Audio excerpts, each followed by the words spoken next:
Tu as voulu tes enfants heureux, qu'il en soit ainsi.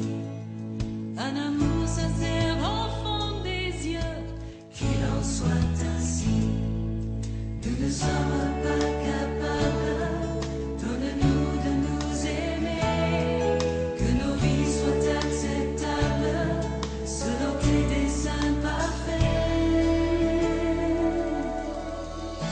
Et nous serons enfin ce temple. Bonjour mon ami, j'espère que tu vas bien et que tu as passé une très bonne semaine en compagnie du Seigneur. En tout cas de mon côté, tout va bien par la grâce de Dieu. Alors ce matin, j'aimerais encore une fois de plus partager ce bon moment avec toi et dans la présence de Dieu. Alors, commence à réaliser les bontés du Seigneur. Le Seigneur a tellement fait, il a fait beaucoup de bonnes choses. En tout cas, moi, il m'a donné la bonne santé. En tout cas, j'ai la joie, j'ai la paix du cœur ce matin. Et à toi, il a gardé papa, maman. En tout cas, il t'a comblé de ses bontés et de son amour. J'aimerais que tu puisses dire un mot à Dieu, le dire merci pour cela. Est-ce que tu peux prier avec moi? Seigneur, merci. Merci pour la vie. Merci pour ce don de vie que tu me donnes encore en ce jour. Éternel, merci pour la force, parce qu'en me réveillant ce matin, Seigneur, j'ai pu marcher. En me réveillant, Seigneur, Éternel, j'ai pu parler, entendre le son de ma voix. Voilà pourquoi je te dis merci.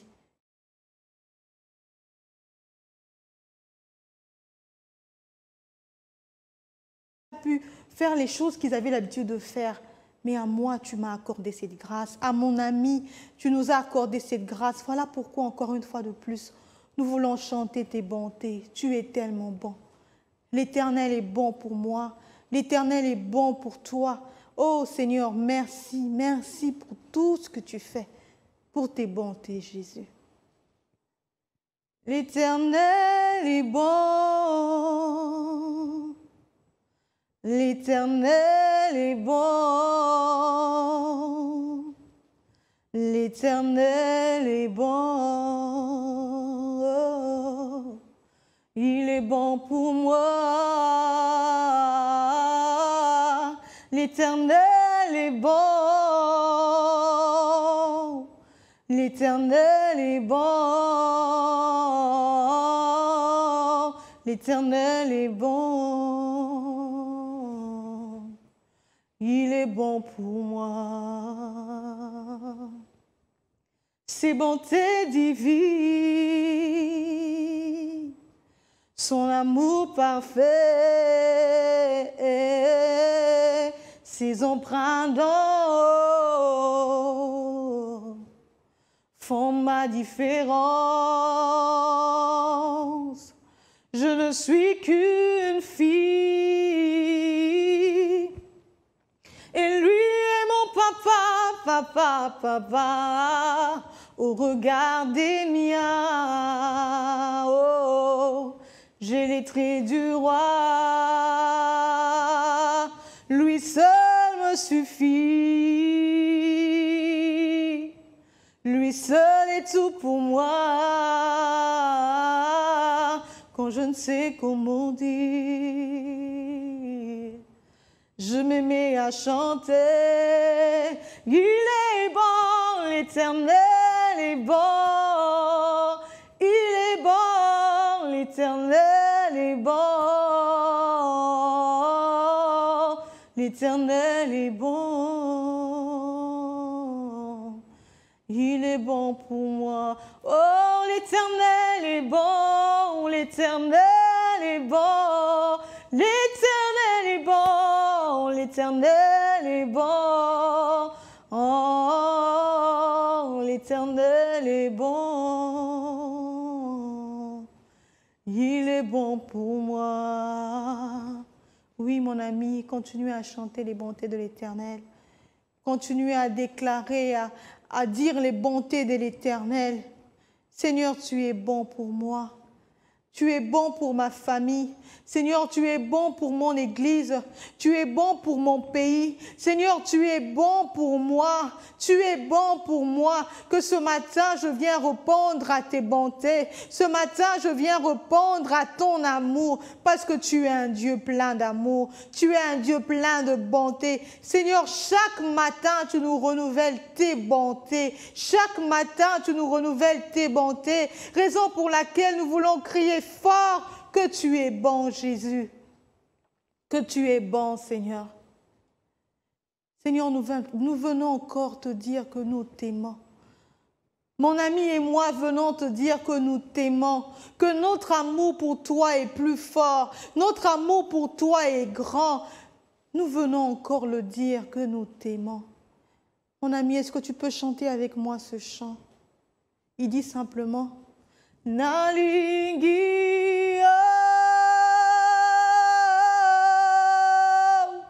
kulo nalingi nalingi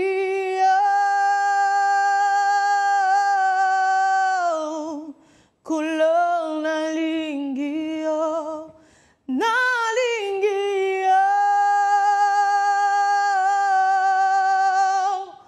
kulo nalingi lelo natatoli nalingi kolo lelo natatoli nalingi. Est-ce qu'on peut encore le dire une fois de plus? Nalingi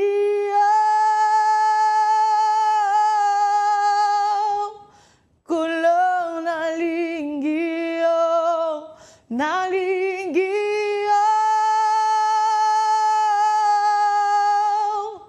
kulo nalingi nalingi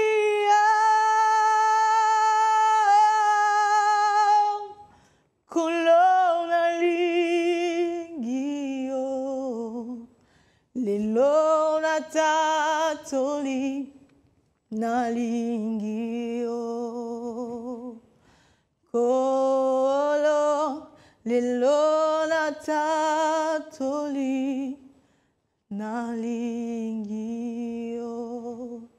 Seigneur, puisque mon ami et moi t'aimons, nous voulons encore que tu puisses nous parler. Puisque mon ami et moi aimons partager ta présence, nous voulons que tu nous enseignes encore. Père, ce matin, nous venons encore assis à tes pieds afin d'apprendre de toi, notre Maître. Seigneur, je crois que tu as un enseignement pour nous ce matin. Père, je crois que tu as une parole pour nous ce matin. Et cette parole-là viendra changer nos vies. Père, je prie que tu passes par les instruments que tu t'es choisis pour nous enseigner. Que toute la gloire te revienne au nom de Jésus. Amen. Ah, mon ami, est-ce que tu peux acclamer très fort pour le Seigneur ce matin? Encore une fois, j'espère que tu as ton cahier, ta Bible et ton stylo avec toi. Et surtout, reste calme et entends Dieu te parler. Que Dieu te bénisse. Ciao!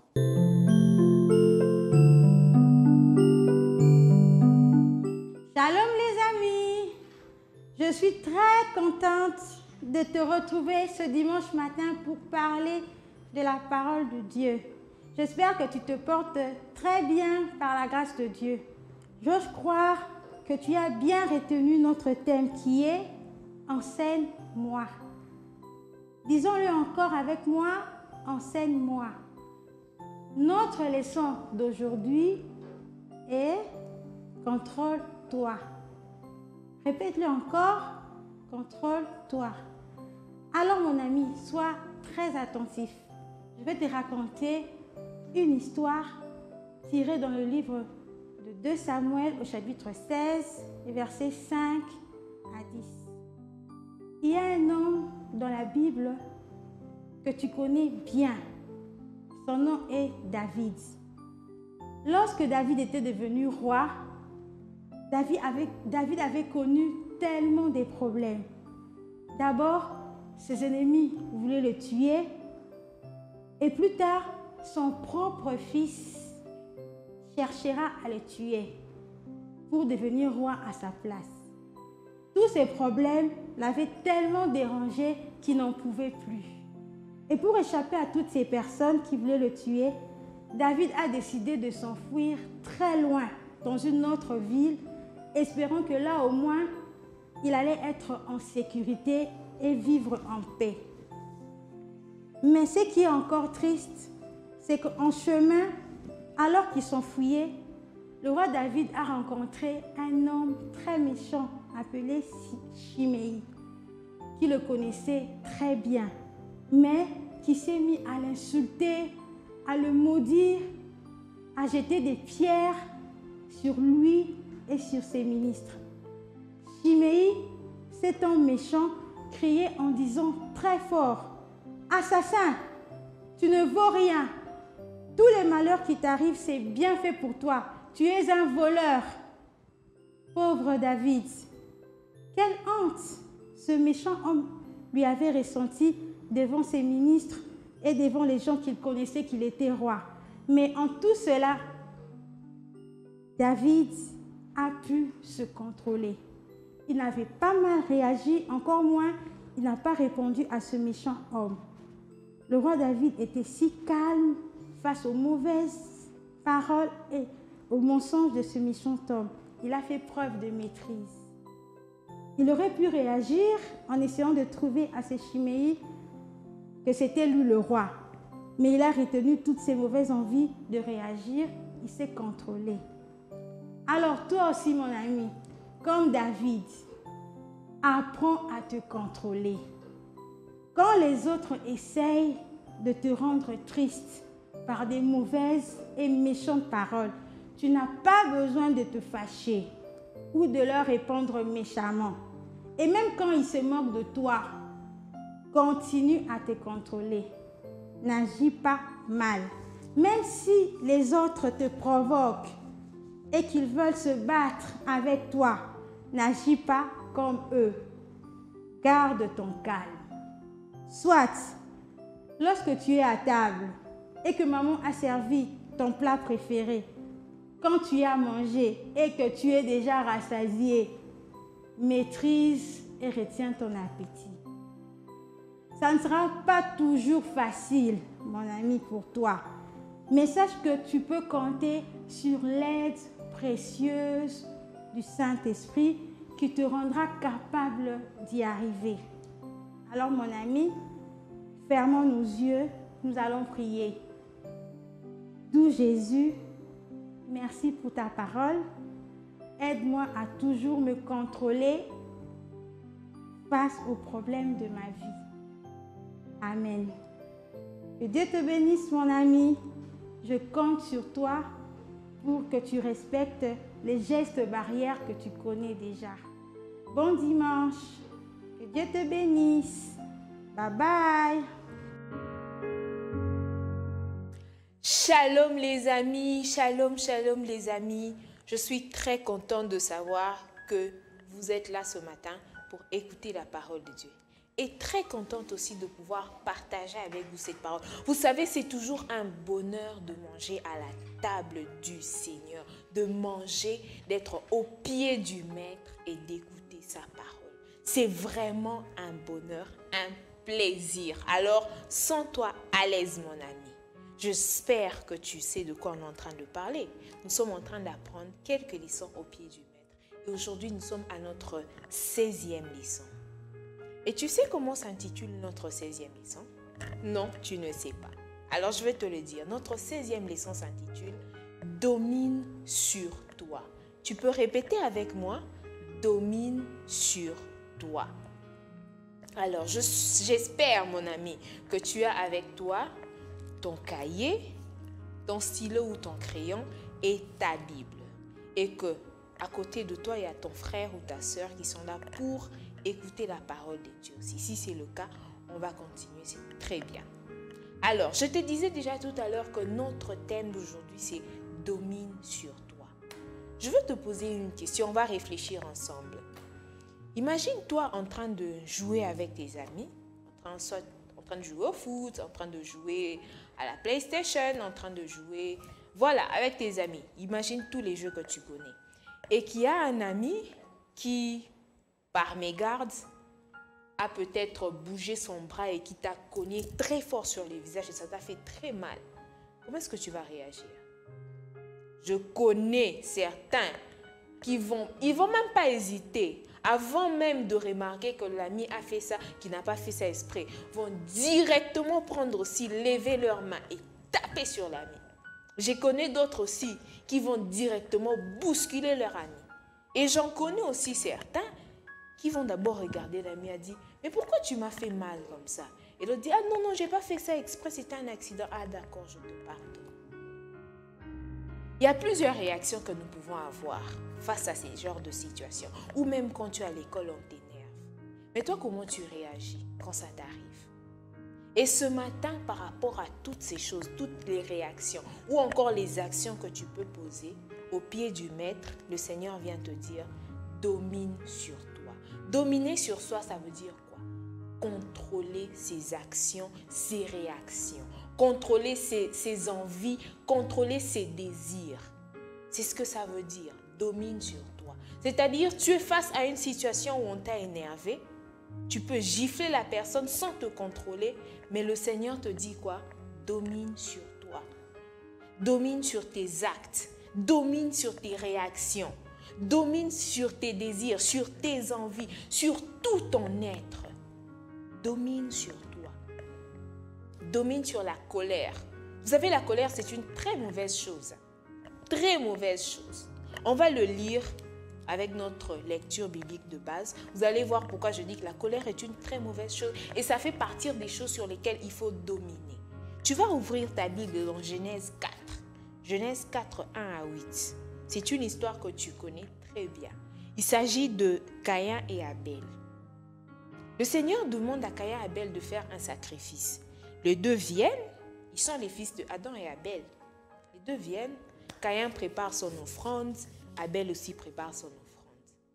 Mais après, quand les deux ont préparé leur offrande pour donner au Seigneur, le Seigneur a agréé, a accepté, a aimé, a apprécié l'offrande de Abel et non celle de Caïn. Et qu'est-ce qui est arrivé? Caïn était fâché. Caïn a murmuré.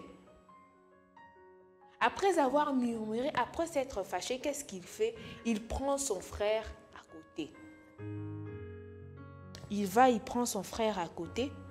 Il veut lui faire du mal. Mais avant ça, d'abord même, le Seigneur a vu comment est-ce que Caïn était fâché. Comment est-ce que Caïn était triste. Comment est-ce que Caïn était en colère, était énervé parce que son offrande n'a pas été acceptée. Le Seigneur dit quoi à Caïn? Pourquoi tu as une mauvaise mine? Pourquoi tu es fâché? Tu sais, quand tu es fâché, ça se voit sur ton visage. Et quand tu es fâché, tu es prêt à faire quelque chose de mal. Et on t'interpelle. Et Caïn aussi, c'était le cas. Dieu lui dit, Caïn, pourquoi tu es fâché? Pourquoi ton visage est abattu comme ça? Dieu dit à Caïn, le péché se couche à ta porte. Mais toi, domine sur lui. Dieu a averti Caïn. Il a dit, je vois que tu es en colère. Et comme tu es en colère, là, il y aura des conséquences. Mais toi, ce que je te demande de faire, c'est de dominer sur cette colère-là. Mais Caïn n'a pas écouté. Il est parti, il a pris son frère, comme vous connaissez la suite de l'histoire. Il a tué son frère Abel à cause de la colère. Caïn n'a pas dominé sur la colère. Et ce matin, le Seigneur vient te dire, toi aussi quand tu es fâché, quand tu es triste, quand on a proclamé à l'école, tout le monde a réussi, toi tu n'as pas réussi. Comment est-ce que tu réagis? Est-ce que tu te contrôles? Quand tu es en train de jouer avec les autres et qu'on te rejette, on ne veut pas jouer avec toi. On dit non, toi on ne veut pas jouer avec toi. Comment est-ce que tu réagis? Est-ce que tu laisses la colère te pousser à faire n'importe quoi? Est-ce que tu laisses le fait d'être énervé te pousser à faire n'importe quoi? Est-ce que même dans tes envies, quand tu as déjà mangé, tu es rassasié et que tu vois on emmène le chocolat, tu aimes tellement le chocolat, tu as envie de manger ça. Est-ce que tu arrives à contrôler cette envie-là de manger le chocolat? Parce que tu es déjà rassasié. Si tu manges encore, c'est l'excès de table. C'est un péché. Est-ce que tu contrôles tes envies? Quand on te donne de l'argent à la maison, on te dit, Cet argent, c'est pour aller peut-être payer les fournitures scolaires. Soit on te dit, ça c'est ce qu'on va ajouter pour acheter le cahier de communication. On te met ça dans une enveloppe, on écrit, tu donnes ça au professeur. Mais toi, tellement que tu ne sais pas te contrôler, quand tu vois des jouets, tu te rappelles que on m'avait donné l'argent. Ah, mais c'est l'argent pour les cahiers de communication. Hein. Mais tu as tellement envie d'acheter ce jouet-là que tu aimes bien. Est-ce que tu arrives à te contrôler ou tu te laisses aller par cette envie-là? Tu prends l'argent qui était destiné à autre chose et tu achètes tes jouets. Ce matin, le Seigneur vient te dire, contrôle tes envies, contrôle tes désirs, contrôle tes actes, contrôle tes réactions. Tu sais, mon ami, pour apprendre à se contrôler, ce n'est pas par tes propres efforts, c'est le Saint-Esprit qui t'aide à le faire. Se contrôler, dominer sur soi, dominer sur ses envies, dominer sur la colère, dominer sur ses désirs, c'est un fruit de l'esprit. C'est aussi se maîtriser. C'est la maîtrise de soi. Quand tu lis dans Galates 5, 22, on te parle des fruits de l'esprit. Il y a la maîtrise de soi. Et c'est de ça dont nous sommes en train de parler ce matin. Quand je te dis domine sur toi, c'est-à-dire que tu dois manifester le caractère qui est le fruit de l'esprit, qui est quoi? La maîtrise de soi, mon ami. Contrôle tes envies, contrôle tes désirs, contrôle la colère, contrôle toutes ces choses-là. Parce que quand tu ne sais pas dominer sur ça, quand tu ne sais pas te maîtriser, quand tu ne sais pas contrôler ça, ça te conduit à des mauvais résultats. Comme Caïn, il a tué son frère. Ça peut te conduire au vol. Ça peut te conduire à des bagarres, même à te blesser. Tu sais que tu peux croire que tu es plus fort que quelqu'un et vouloir le taper, mais après, c'est la personne qui te tape correctement. Et après, toi-même, tu commences à regretter. Tu dis, ah, si je m'étais contrôlée, quand il m'a insulté, pourquoi j'avais réagi? Pourquoi je lui avais dit qu'à la fin de la journée, à la sortie, on va se battre. Pourquoi j'avais dit ça? Il fallait que je ferme seulement ma bouche. Ça t'arrive, non? De te dire ça, tu dis, j'aurais pu dominer sur cette colère-là. Et ce matin, au pied du Maître, nous apprenons à nous dominer. Et ce n'est pas par toi-même que tu vas le faire. Écoute ce que nous dit notre vérité, mon ami. Savoir dominer sur soi est un caractère que nous donne le Saint-Esprit. N'est-ce pas que c'est une bonne nouvelle de savoir que c'est le Saint-Esprit qui produit ça en nous? Ce n'est pas par toi-même, mon ami. Ce n'est pas par toi-même. Je sais que parfois c'est difficile. Tu es en cours de route. Il y a souvent des enfants qui ont ce genre de comportement-là.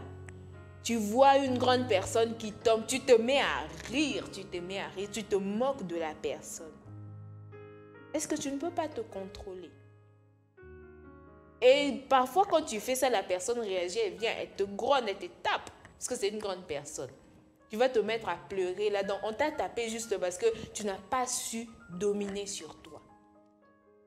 Alors, c'est une bonne nouvelle de savoir que c'est le Saint-Esprit qui va t'aider à dominer sur toi. Ce n'est pas toi-même. Par toi-même, tu ne peux pas le faire. Mais avec l'aide du Saint-Esprit. Alors, à la fin, quand on va finir, on va prier. Tu vas demander au Saint-Esprit de t'aider à dominer sur toi. Donc, savoir dominer sur soi, c'est un caractère que nous donne le Saint-Esprit. C'est le Saint-Esprit qui va t'aider à te maîtriser devant les chocolats qui vont abîmer tes dents, à ne pas acheter ça, à ne pas manger ça en excès. C'est le Saint-Esprit qui va t'aider à te contrôler quand tu es devant l'argent, tu as faim, à ne pas voler cet argent-là, à contrôler tes désirs, à contrôler tes envies. C'est le Saint-Esprit qui va t'aider à dominer sur toi, mon ami. Notre texte d'or se trouve dans Proverbe 29, 11. La version Parole de vie nous dit ceci. Le sot montre toute sa colère, mais le sage la retient et la calme. Le sot, quelqu'un qui n'est pas intelligent, quelqu'un qui manque d'intelligence. Il montre toute sa colère. Quand on l'énerve, il montre toute sa colère. Il montre à tout le monde qu'il est fâché. Il commence à crier n'importe quoi. Il dérange. Ça, c'est quelqu'un qui n'est pas sage, qui n'est pas intelligent. Mais le sage retient, il retient sa colère et il la calme. Imaginez que Caïn avait retenu sa colère, avait dominé sur elle. Est-ce qu'il allait aller tuer son frère? Non, il n'allait pas aller tuer son frère. Toi aussi, peu importe ce qui t'énerve, ce devant quoi tu es, mon ami, peu importe les envies, le désir, le Saint-Esprit va t'aider à retenir cela et à te calmer. Va t'aider à dominer sur toi. Domine sur ton être. L'envie, toutes ces choses-là, c'est naturel. C'est naturel, c'est en nous. Dieu nous a créés avec ça. Mais Dieu nous a donné aussi le Saint-Esprit pour nous aider à dominer sur ça. Parce qu'ils ne doivent pas nous dominer. Lorsque la colère a dominé sur Caïn, il a tué son frère. Quand l'envie domine sur toi, ça te pousse à voler. Quand le désir domine sur toi, ça te pousse à faire des mauvaises choses. Alors mon ami, apprends à dominer sur toi. C'est le Saint-Esprit qui va t'aider à le faire. On va fermer nos yeux et nous allons prier. Tu vas mettre ta main sur ton cœur et tu vas prier. Saint-Esprit, aide-moi. Je veux apprendre à dominer sur moi, Esprit de Dieu. Aide-moi à le faire. Par moi-même, je n'ai pas de force pour arriver à cela. Mais je te fais confiance, Esprit de Dieu. Manifeste en moi ce caractère, Saint-Esprit. Manifeste en moi ce caractère. Je veux commencer à manifester la maîtrise de soi. Seigneur, merci pour ta parole.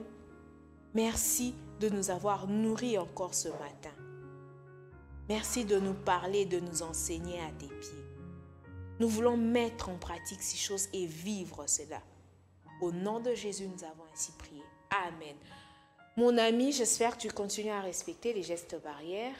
Alors, on se voit le dimanche prochain.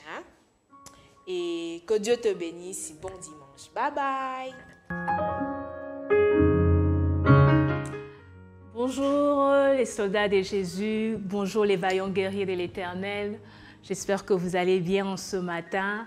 Grande est ma joie que de partager ce moment autour de la parole de Dieu, cette parole qui ne cesse de nous bénir, cette parole qui ne cesse de nous faire du bien, de nous relever, de nous restaurer. Je bénis l'Éternel pour ce moment.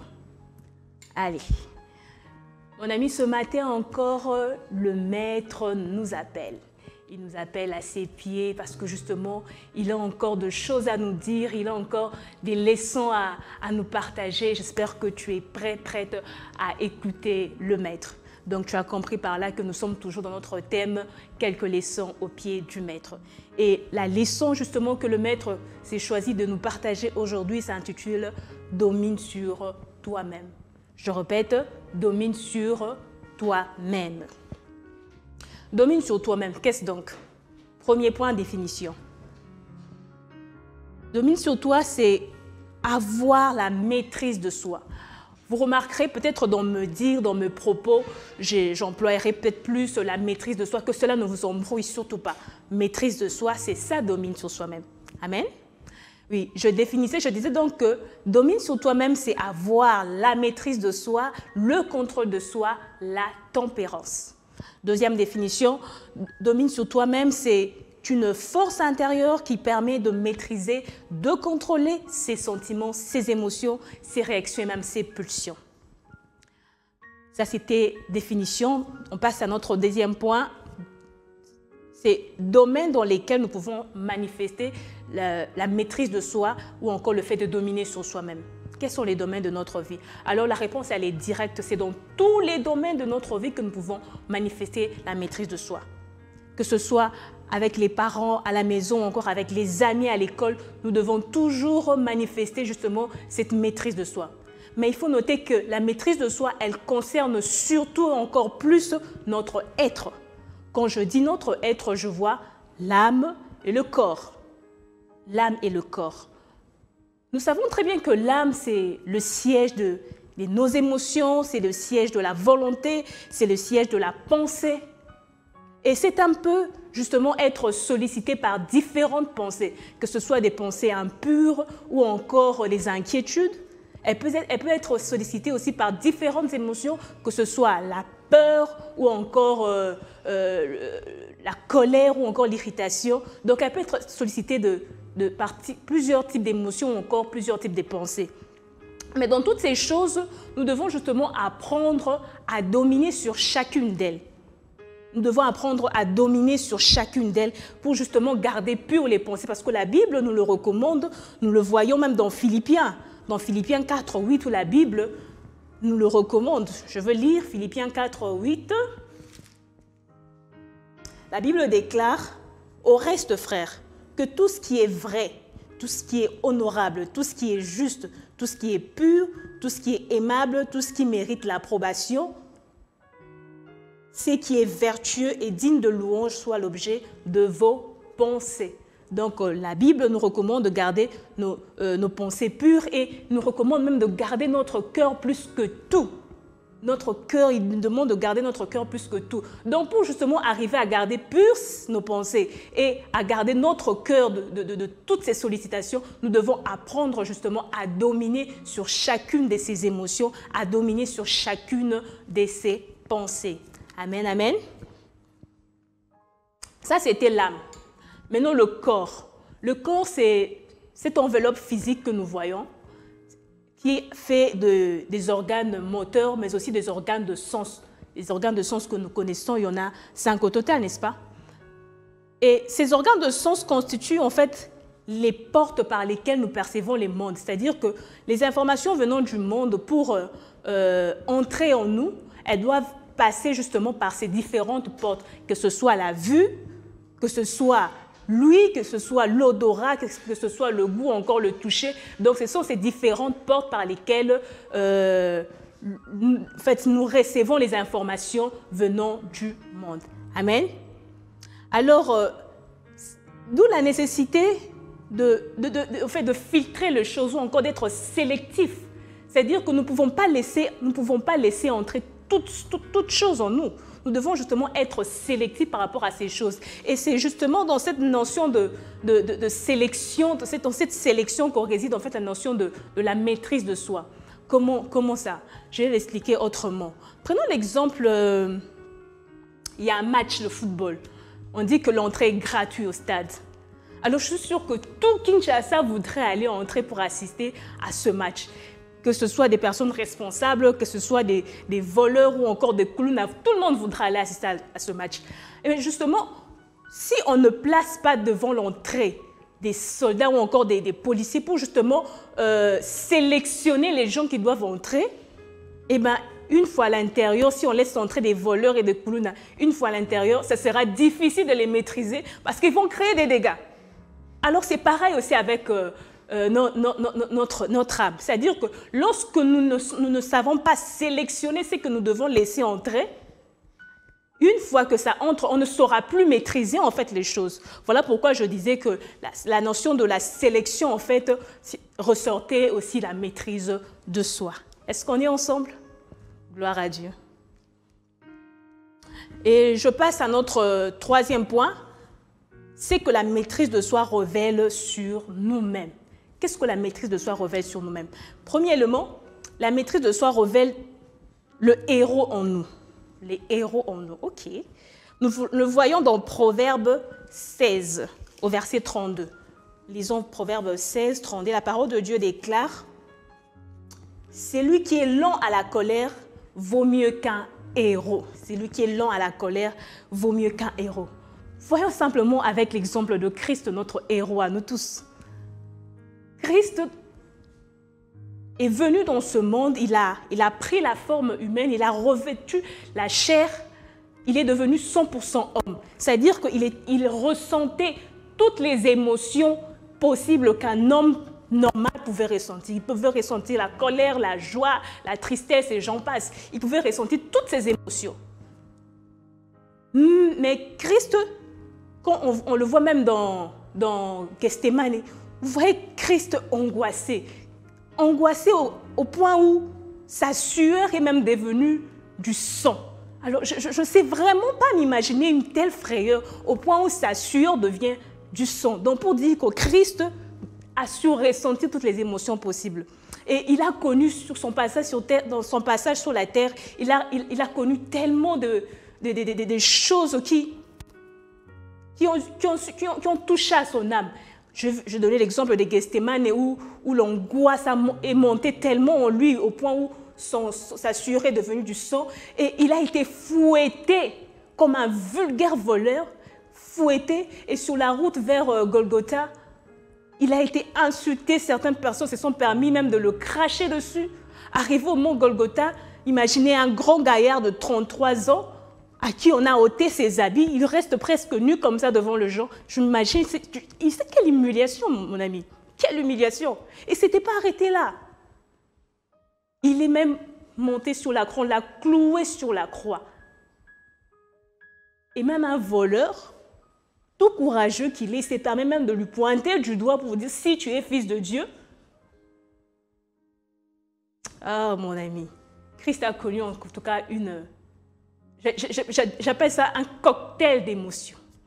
Un cocktail d'émotions. J'imagine l'angoisse, j'imagine la peur, j'imagine les humiliations. En tout cas, un cocktail d'émotions comme pas possible.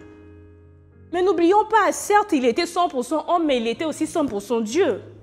Il pouvait simplement se dire, trop c'est trop, on arrête là, il déploie sa puissance, il anéantit la terre et c'en est fini des hommes. Hein. Il pouvait aussi le faire. Mais non. Il a choisi de faire preuve de maîtrise.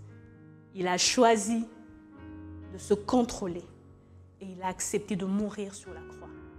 Par sa mort, il est devenu notre héros à nous tous. Amen. Alors toi et moi aussi, à l'instar de Christ, nous devons faire preuve de maîtrise afin justement de révéler le héros en nous.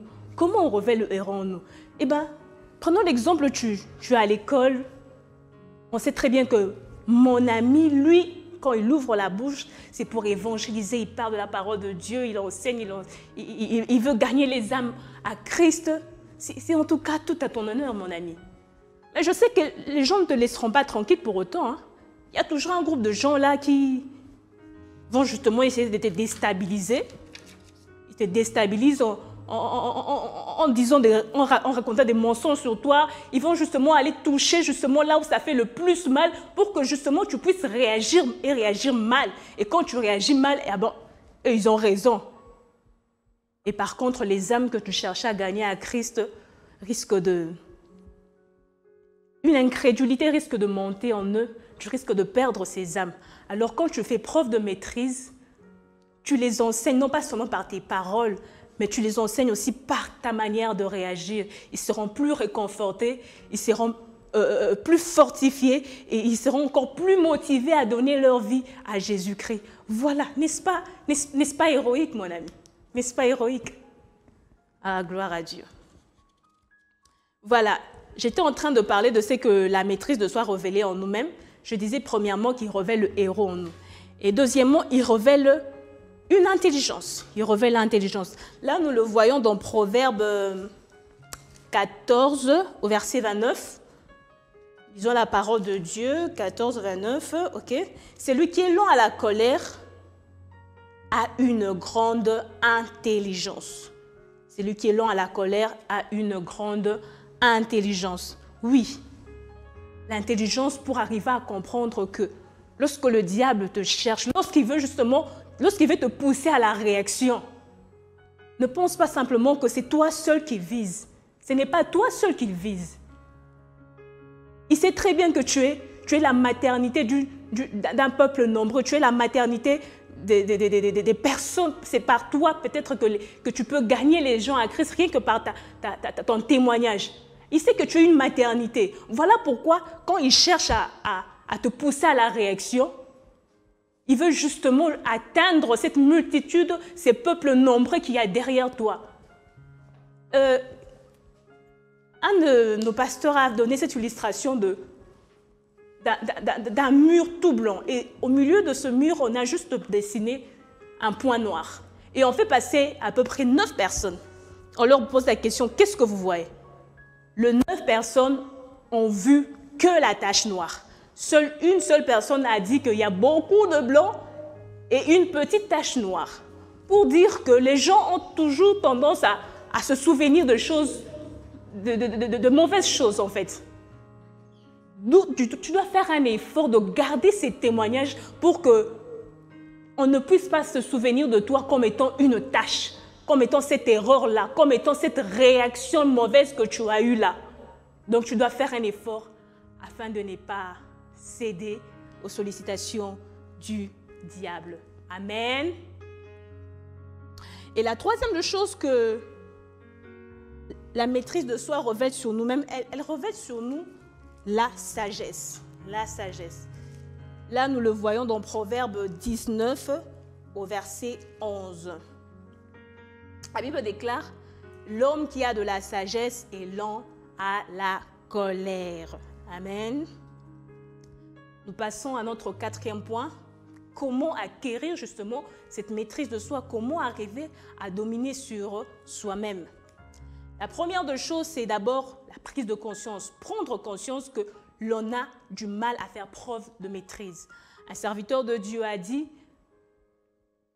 le premier pas vers la guérison, c'est d'abord prendre conscience qu'on a un problème. Dès lors qu'on prend conscience qu'on a un problème, c'est alors que l'on se mettra à réfléchir sur les pistes de solution. Donc la prise de conscience d'abord. Deuxième élément, nous allons le voir dans 2 Pierre. 2 Pierre, premier chapitre, du 5e au 7e verset. 2 Pierre.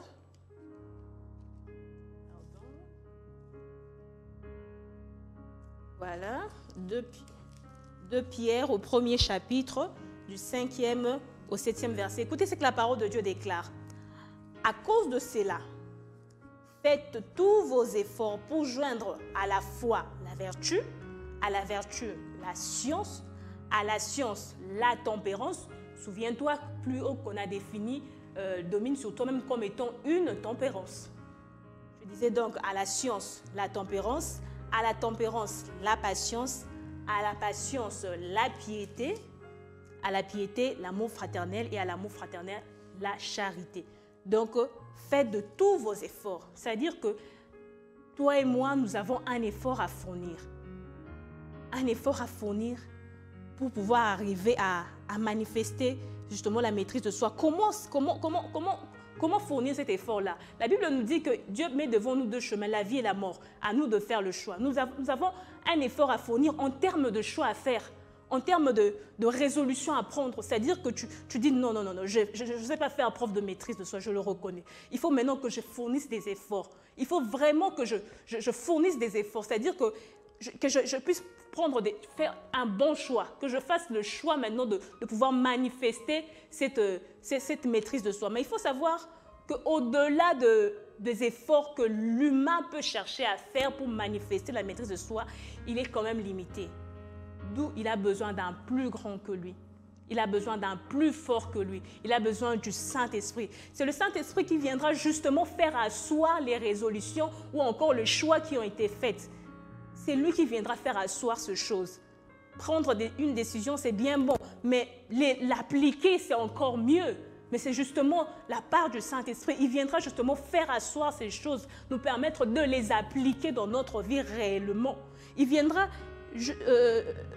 pour nous aider justement à manifester effectivement cette maîtrise de soi. Alors pour que le Saint-Esprit puisse nous aider à manifester ces fruits de l'Esprit, nous avons besoin de tisser une relation avec lui, de tisser réellement une relation d'intimité avec lui, l'appeler, appelle-le, de venir vivre en nous.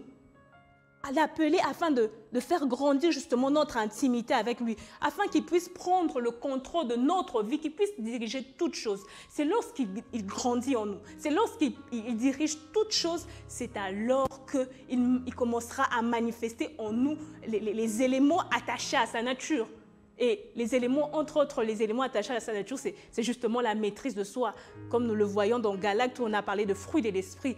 Et parmi les fruits de l'esprit, on a cité la maîtrise de soi. Amen. Ok. Et notre 5e et dernier point, nous disons quelles sont les conséquences d'un manque de maîtrise. Quelles sont les conséquences d'un manque de maîtrise? Lorsqu'une personne manque de maîtrise, qu'est-ce qu'il risque en fait? Première chose, c'est lorsqu'on manque de maîtrise, alors on se laisse en fait, on laisse ses émotions dicter son comportement. On laisse ses émotions dicter son comportement. Là, nous le voyons dans Genèse. Genèse 4, commençons par le 3e verset jusqu'au 8e, nous lisons la parole de Dieu. Au bout de quelque temps, Caïn fit à l'Éternel une offrande de fruits de la terre. Et Abel, de son côté, en fit une de premier-né de son troupeau et de leur graisse. L'Éternel porta un regard favorable sur Abel et sur son offrande, mais il ne porta pas un regard favorable sur Caïn et sur son offrande. Caïn fut très irrité et son visage fut abattu. Et l'Éternel dit à Caïn, « Pourquoi es-tu irrité? Et pourquoi ton visage est-il abattu? Certainement, si tu agis bien, tu releveras ton visage.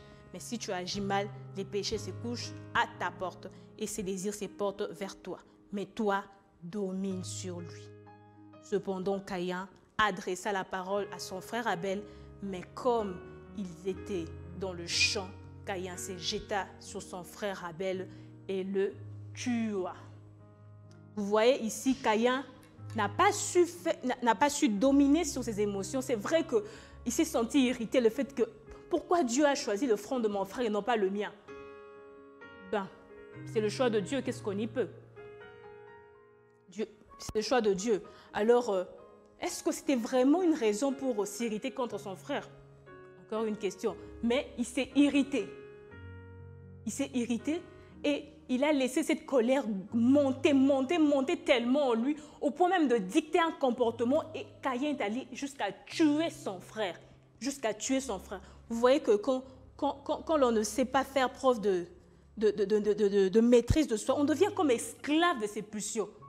On devient esclave de ses pulsions. On est maintenant dicté ou contrôlé par ses émotions. Alors que c'est au contraire à nous de contrôler ces émotions. Maintenant, ces émotions commencent à nous contrôler, nous, à dicter même un comportement, à dicter même une façon de faire, d'agir. Ça n'amène à rien de bon, en tout cas. Nous le voyons avec Caïn, ça n'a amené à rien de bon. Il a tué son frère. Donc, vous comprenez que lorsque tes émotions te dictent, tes émotions te dirigent, ça ne conduit à rien de bon. Deuxième conséquence, lorsqu'on manque de maîtrise, qu'est-ce qui se passe? Quand on manque de maîtrise, on devient vulnérable, on devient fragile. Là, nous le voyons dans Proverbe 25, verset 28.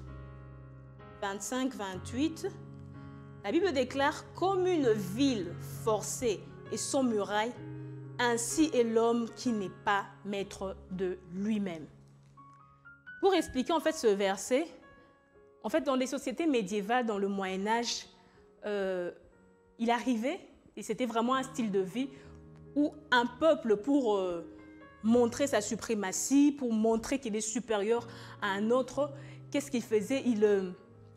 Ils attaquaient, ils pillaient des autres peuples. Justement, c'est simplement dans le but de montrer qu'ils sont supérieurs à eux. Ils allaient attaquer des villes, ils pillaient des villes comme ça. Alors, ces villes, de grandes villes, alors pour se protéger de ces genres d'attaques, ils fortifiaient leurs villes, ils construisaient des murailles. C'est un peu comme le mur de Jéricho. On construisait les murailles pour se protéger de ces différentes attaques. Et lorsque votre ville n'est pas fortifiée, c'est-à-dire qu'il n'y a pas une muraille tout autour, alors elle devient la cible de toutes les attaques, que ça vienne du nord, du sud, de l'est, de l'ouest, votre ville devenait la cible. Et la parole de Dieu compare maintenant une personne qui manque de maîtrise à une telle ville. C'est-à-dire qu'une ville qui n'est pas fortifiée, une personne qui manque de maîtrise ressemble à une telle ville. Que les émotions viennent de gauche, de droite, cela l'atteint et l'affecte au plus profond de lui-même. Aujourd'hui, il peut ressentir, je ne sais pas moi, de la colère. Et à cause de cette colère, il se met à tenir de propos scandaleux. À cause de cette colère, il casse tout ce qui passe par sa main. Et demain, c'est peut-être la tristesse qui l'envahit. Et la tristesse, ça va l'emmener à déprimer. Il est devenu dépressif au point même de faire monter en lui des pensées suicidaires. Et après, demain, ce sont des soucis de la vie qui l'envahissent. Il commence à réfléchir sur la vie, pourquoi tel problème arrive, pourquoi telle chose m'arrive. Au point même, il commence à souffrir de la gastrite. Vraiment, regarde comment une telle personne est ballottée dans tous sens. Regarde comment il manque de stabilité. Justement parce qu'on manque de maîtrise. Amen. Voilà pourquoi notre première vérité nous dit ceci. Dominer sur soi, c'est savoir contrôler ses émotions et ses pulsions, savoir les contrôler. Ce n'est pas à ces émotions de te contrôler, c'est plutôt à toi de les contrôler. Si tu ne sais pas contrôler toutes ces choses, tu vas te retrouver justement dans cette instabilité-là. Tu es justement dans cette instabilité. Tel vent vient, il t'emmène, tel autre vient, il t'emmène. Tu es vraiment ballotté, tu manques de stabilité. Tu dois apprendre à contrôler. C'est un peu comme faire du vélo. Quand tu maîtrises ton guidon et tu pédales, tu vas avancer. Mais par contre, lorsque tu te laisses contrôler par ces vélos-là vont t'amener même à chuter, à te blesser. C'est comme ça avec les émotions. Tu dois apprendre à le contrôler. Amen, amen. Et lorsque justement on laisse ces émotions-là te contrôler, lorsque tu laisses ces émotions te contrôler, ça te fait manquer de la paix, ça te fait manquer la joie, tu deviens dépressif, tu commences à avoir des pensées suicidaires. Donc, toutes sortes de choses te passent par l'esprit. Donc, tu ne sais plus maîtriser quoi que ce soit. Alors, c'est à toi de prendre les choses en main et de contrôler ces choses. Et pour ça, tu as besoin de l'aide du Saint-Esprit, comme le dit la deuxième vérité qui dit « Seul le Saint-Esprit nous rend capables de nous maîtriser pour ressembler à Christ. » Donc pour ça, tu as besoin du Saint-Esprit. Le Saint-Esprit, c'est lui qui est plus grand que nous, c'est lui qui est plus fort que nous. C'est lui qui nous permet de manifester justement ces fruits de l'Esprit qui est la maîtrise de soi. Nous avons besoin de lui. Et invite le Saint-Esprit dans ta vie par cette vie quotidienne de la prière, par cette vie quotidienne de la méditation de la parole de Dieu. Donne-lui la première place, donne-lui la place qui lui revient. Alors quand lui il prend contrôle de tout, il va manifester en nous les caractères, ou encore il va manifester en nous sa nature, entre autres, il va manifester en nous la maîtrise de soi. Amen. Et nous en sommes maintenant à notre texte d'or. Le texte d'or dit ceci. Le sot montre toute sa colère, mais le sage la retient et la calme. Le sot montre toute sa colère, mais le sage la retient et la calme. Tiré de Proverbe 29, verset 11, la version Parole de vie. Qu'est-ce que cela veut dire? J'entends certains amis se disent ben moi quand je me fâche, yakamabe. Un peu comme si c'était un sujet à se frapper à la poitrine, un sujet à être fier. Non, tu ne devais pas te frapper la poitrine pour ça. Au contraire, c'est une sottise. Ce n'est pas moi qui le dis, c'est la parole de Dieu qui le dit. Amen. Alors mon ami, aujourd'hui le Maître nous a parlé. Il nous a appris sur dominer. Il nous a appris de dominer sur nous-mêmes. Je voudrais que tu réagisses par rapport à cette parole.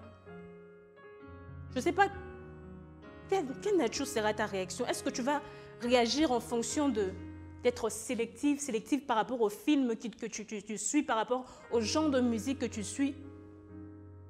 Est-ce que tu vas réagir en demandant de l'intelligence à Dieu, de la sagesse à Dieu?